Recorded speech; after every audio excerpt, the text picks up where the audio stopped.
回来第一时间都先来大棚看看，跟恁汇报大棚的情况。我给外边直播的时候，好多人都是，贝贝，恁家的大棚塌了，你还能搁这播嘞？哪塌嘞？一个都没有，完好无损。你看这雪还没化嘞，想要不塌，必须扎堆儿。这钱是白花的嘛？新胶布，钢管、顶杆啥都有，不得会塌吗？去年塌嘞，咱不能今年还盼着俺塌，是不是？不能年年俺塌，种大棚的容易吗？人都不能盼人一点好，好多人在关心，赶紧回家吧，人家这是真关心。有的人都在，咦，赶紧回家吧，出来挣的不够花的。你看恁家的瓜苗冻死了，你放心，一颗都不能叫它死。来，带你进去看看，俺的瓜长多大了。哇，这里面是真暖和呀！咦，能大嘞！天哪，这猛一回来，感觉咱这里面再暖和也没有外边人家那个广西啊、云南暖和。你看这瓜，人家我去了，人家的云南的瓜都正卖的，人家都正卖个好价钱，俺这肯定是撵不上了。咦，这瓜苗子光掉了，这钱不好咋弄啊？这胶布也撤不了，不撤又不能掉起来，你说这咋弄？你看多大了？你看看结瓜了，马上都管做果了，再等几天。我刷着视频看好多人的棚压塌了，包括瓜废了。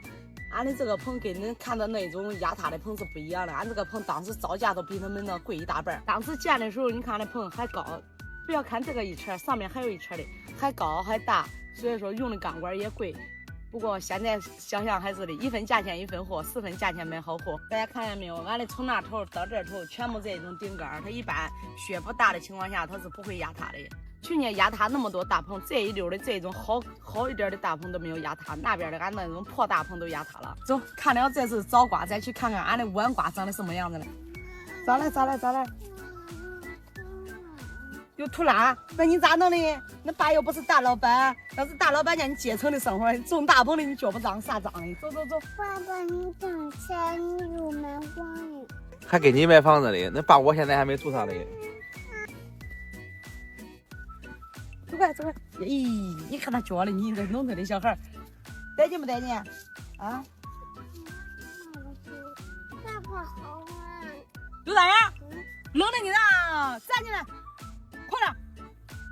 大耳朵跟恁爸一样，大耳朵飞一句一样，都跟刘姐一样小气，说一句都生气。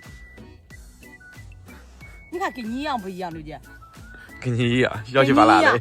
上一天咋劲都放不过去了，给家气冒人，跟你一样。我都发现一件事，这女的她抠小孩的情况下，她连她爹都说住。你说的爱我啥事来的？我好好的，我后面给她拍视频的。因为身上带的有你的劣质基因，好你一边说。好的都是恁的，对，好的都是俺新家的。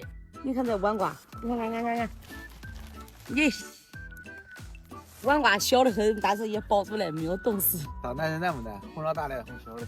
来，把抱来。来，这把坏不坏？扣你了是？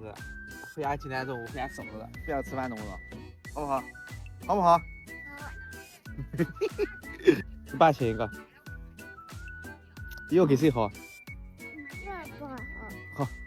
好，不是个啥好东西。好嘞，这大棚也包住了，不耽误大家5一开始吃西瓜，有黄瓤的，有红瓤的，盛来吃嘞。不，你说的盛来吃西瓜的意思，要钱还是不要钱？咦，管饱，吃饱随便吃，只要有肚子，想吃几个吃几个，管饱。要带走不要？那不中，你不能往麻袋是不是？哦，我大爷的哦！小叶儿闺女真的，我这个人有仇必报。